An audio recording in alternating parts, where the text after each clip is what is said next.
Chances are you clicked on this video because you're a creative. You like to create things, which means that you need gear in order to do that. Some gear you need and some gear you do not. The first question to always ask yourself is, what is it that I'm trying to create? And then going from there. But as filmmakers, there are three key elements that actually do matter.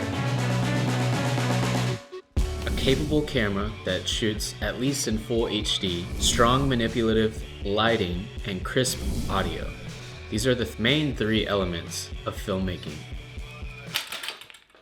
Holy shit, I almost got knocked out. But you might be at a crossroads. With all of this gear out there, what is the gear that you should focus on right now? That's what we're gonna talk about in this video.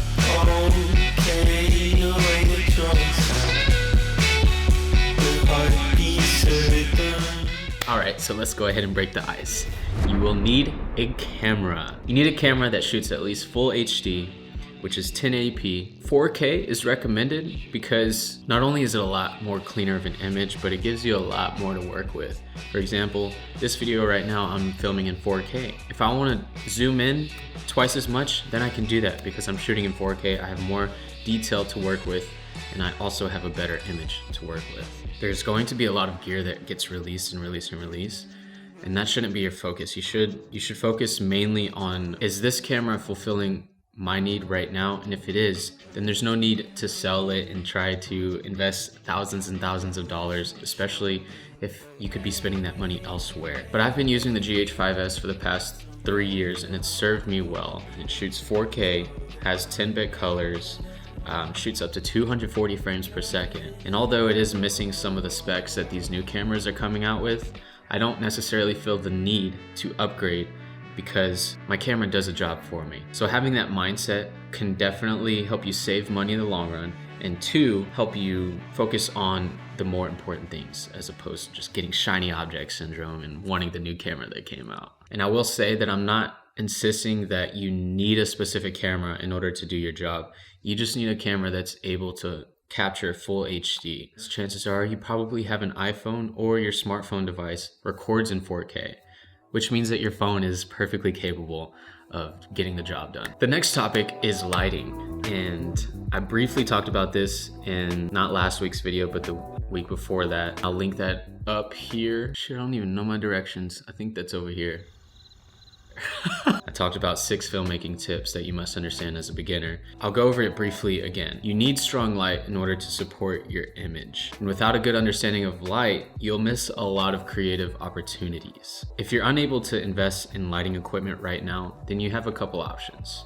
First of all, master natural light. The strongest light we have available at our disposal is the sun, unless you live in Seattle or Ireland. But generally speaking, we all have the sun, and that is the strongest source of light that is available to us. So take the time to master natural light so that once you can afford artificial lighting, then you know exactly how it works and you're able to take advantage of those creative opportunities. The only downfall is that whenever you do come back indoors and try to shoot, you'll realize that you're a little bit more limited with lighting because of the fact that you're indoors. So thankfully, there's another option here if you need it. The alternative is to rent out lighting equipment. To avoid paying full price for lighting because it can get a little pricey, you also have the option to rent out. So you can contact your local camera store, or if you don't live in the city, you can also order online. I know there's a couple websites I'll list on the screen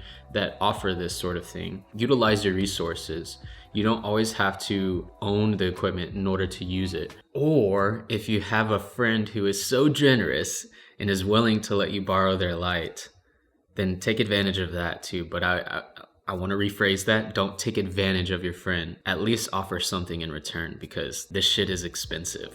In my closet, I have 2 lights. I have the Aperture 120D Mark II, which is what I'm using right now as my key light. And I also have another light, which is just like, it's a full RGB light that goes all across the full color spectrum. Probably didn't even say that right. Yeah, that light was fairly affordable and I use that as my backlight. I definitely wouldn't suggest using it as a key light because what you want to do in lighting, typically you want to try to soften the light and have a soft box, and with the cheaper lights that are only like 80 bucks, like my Young Nuo light. You can't do that. It's a weaker light source and it's not as easy to manipulate. It's more so for just backlighting and kind of spicing up and give it a little bit of a colorful touch to the image. But personally, I don't feel the need to invest into any more lighting equipment. I like to approach it with a minimal setup. If I'm gonna book a client who needs an interview done, let's say there's more than one person, then what I'm gonna do in that case is to go out and rent a light. There's no need for me to spend thousands of dollars on another light that's just only going to be used for certain situations. I use this almost every week, so it makes perfect sense to invest in it. But for the sake of your own content creation, chances are you're probably only gonna need one key light. So maybe save up money for just that and ignore all of the other things until you have that, because everything else is really just an added touch. Now, the third segment that we really need to pay attention to when investing in our gear is audio. Have you ever started watching a video, the visuals captured your attention, you were locked in, the music sounded fine, and then all of a sudden, the voiceover begins and you hear this humming in the background, you hear just poor quality, it's not crisp. Chances are you probably X out of that video immediately, just moved on with your life. Therefore, the person who created that video absolutely wasted their time because the audio didn't cut it for the viewer. Now that's gonna happen more often than not if you're not investing into your audio equipment and taking it seriously. There's this quote by George Lucas that says, "Sound is 50% of the movie watching experience." And it's so true. If you don't have good audio to match up with the visuals, you're gonna throw your viewer off. Audio is so important. You have to give it the value that it's worth. The whole point of creating films is to, one, capture people's attention, and two, to tell a story, and three, try to make an impact. If you would like me to create a video on audio, let me know down in the comments. But crisp audio is the best way to keep your viewer engaged into your film. So knock out all the distractions, get yourself in a limited space where there's not really where there's not a lot of sounds, a lot of humming or anything like that. I used to record voiceovers in the closet and it worked just fine.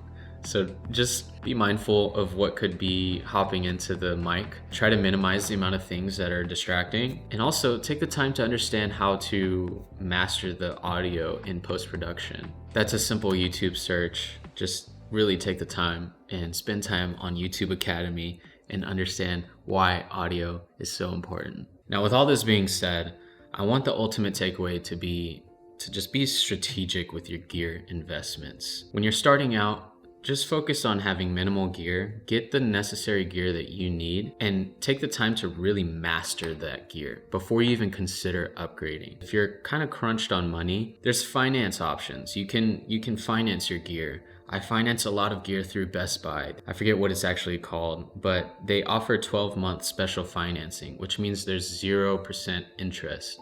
So there's options like that on plenty of platforms. So take advantage of the finance options, but don't go crazy with it, because the last thing you need is another car note every month just to pay off your gear. But really take the time to master your gear before upgrading. Only decide to upgrade once you feel like you've outgrown the gear that you have and you feel like it's limiting you. Invest in the basics. And once you have the basics, then start branching outward from there. And also another thing that I try to keep in mind is to try to allow the gear to pay for itself before you consider upgrading. What do I mean by this? Take the cost of the gear that you're purchasing and divide it by 12 for 12 months. And that's your monthly expense for that piece of gear. And what you can do is add that on top of your packages for client work. So essentially, your clients are paying for your gear, just as they should. You're offering the gear, you're offering your expertise, and they pay you money in return. Have the mindset that once this gear pays off for itself in utility and financially, then that's when you know it's a really good time to invest into some new gear, to buy the new Sony camera, to buy the new lenses, to do all that. Make sure you're just being calculated with it and just really being smart about building your gear closet and not just buying a bunch of random stuff. That's not what you need. You need to focus on the art side of things. You don't need to be worried about, what's the next piece of gear that I need? Because chances are you probably don't need it, you just want it. It might feel nice to always want the newest gadget, to have the shiny object syndrome. But as business owners, as freelancers, as solopreneurs, we have to look out for ourselves and we have to take care of our finances so that we don't end up under a bridge. That was so depressing. But be careful with your finances.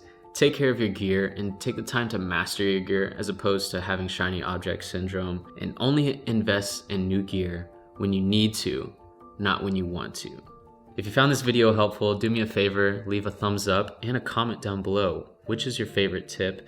And if you have something that you want to throw in here that you feel like I missed, please let me know, because I'm trying to learn too. We're all trying to grow around here. That's it for this video, guys. Thanks so much for watching, and I will see y'all in the next video. Peace. Oh, really quick. If you want to do something even further to support your boy, I'd love for you to go take this survey that's down in the description and leave your honest feedback, because I'm working on something and I'm just doing some research. So if that sounds interesting and you want to be involved, go click on the link in my description. Thanks so much, guys. Bye.